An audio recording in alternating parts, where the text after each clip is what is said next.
এক পাত্র শরবতে 5:2 অনুপাতে সিরাপ ও জল মেশানো হলো।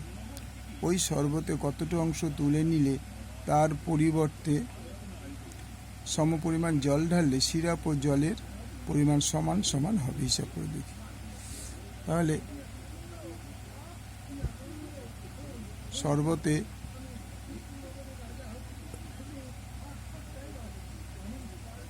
শরবতে সিরাপ ও জলের অনুপাত, সিরাপ ও জলের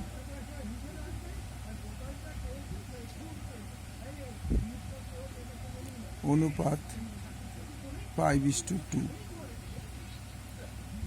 মোট অনুপাত 5 + 2 = 7। সুতরাং সিরাপ 5/7 এবং জল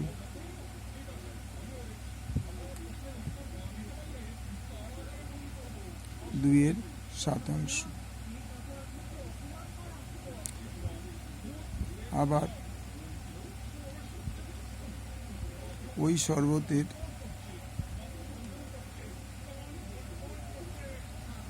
x অংশ তুলে নিয়ে তার পরিবর্তে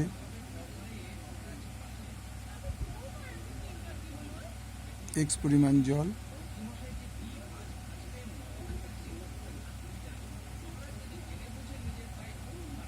ঢালা হলো।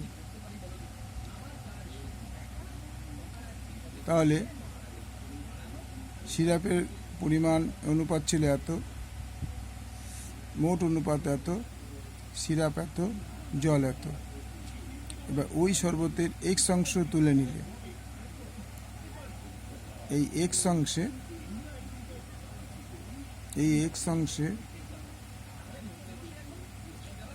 অংশে সিরাপ ও জল মেশানো আছে, সুতরাং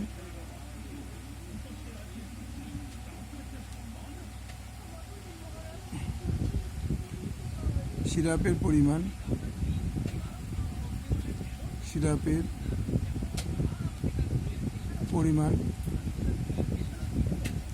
x × 5/7 = 5x/7 অংশ। জলের পরিমাণ = x × 2/7 2x/7 অংশ। তাহলে এই x অংশে এই দুটো জলের যে পরিমাণ আছে, তাইলে প্রশ্নানুসারে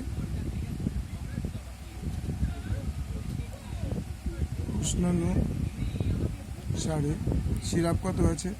সিরাপ 5/7, তার থেকে আমরা 5/7 তুলে নিয়েছি, মাইনাস 5/5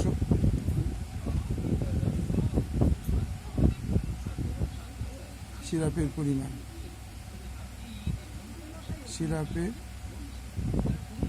পরিমাণ, এবং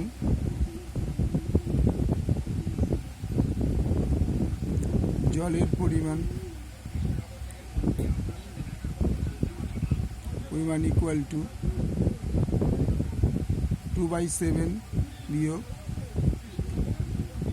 2x/7। এবার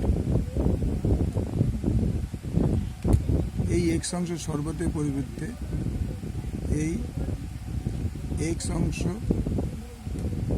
শরবতের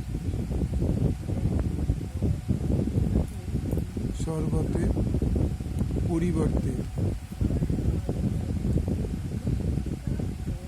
x অংশ জল ঢালা হবে। জল ঢালা হলো। সুতরাং জলের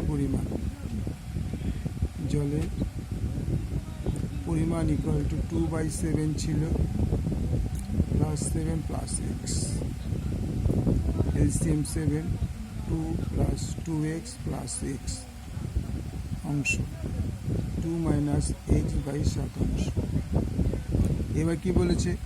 এবার সিরাপ ও জলের অনুপাত প্রশ্নানুসারে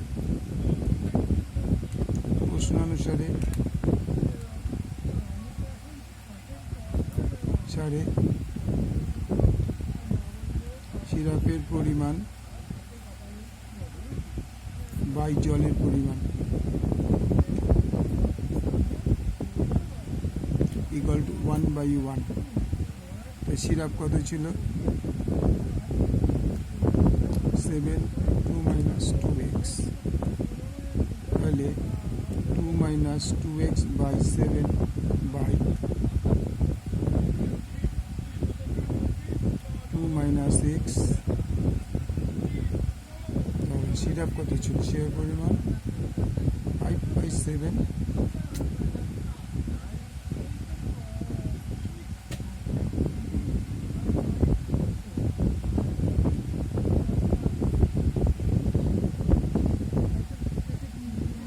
জলের মধ্যে এটা যোগ করে নিই।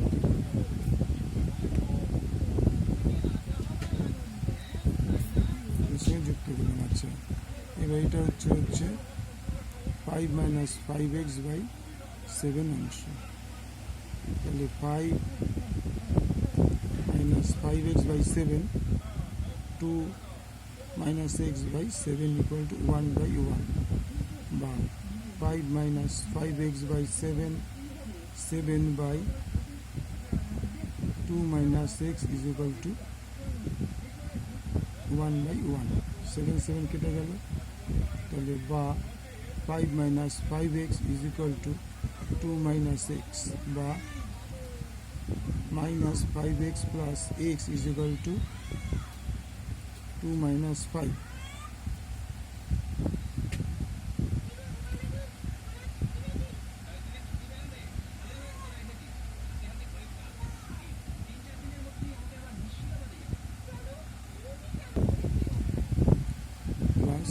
ধরলে প্লাস 7x হলে এটা প্লাস 5x, 2 প্লাস 5x, তাহলে 2 প্লাস 5x, 2 প্লাস 5x, তাহলে minus 5x is equal to 2 minus 5, minus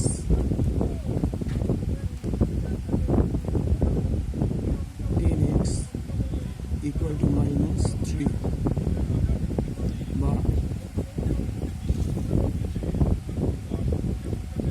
7 কেটে গেল, তাহলে 5 minus 5x, 2 plus 5x, 5 minus 5x by 7, উল্টে দিলে 7/2 plus 5x 1/1, 7/7 কেটে গেল, 5 minus 5x equal to 2 plus 5x। এবার 5xটাকে, এই 5xটা ছিল minus 5x, এটাকে বসে minus 5x হলো, ইকুয়াল টু 2 ছিল minus 5, তাহলে minus 10 minus 3, তাহলে minus 5 গেলে x equal to 3/10 অংশ। ওকে, থ্যাংক ইউ।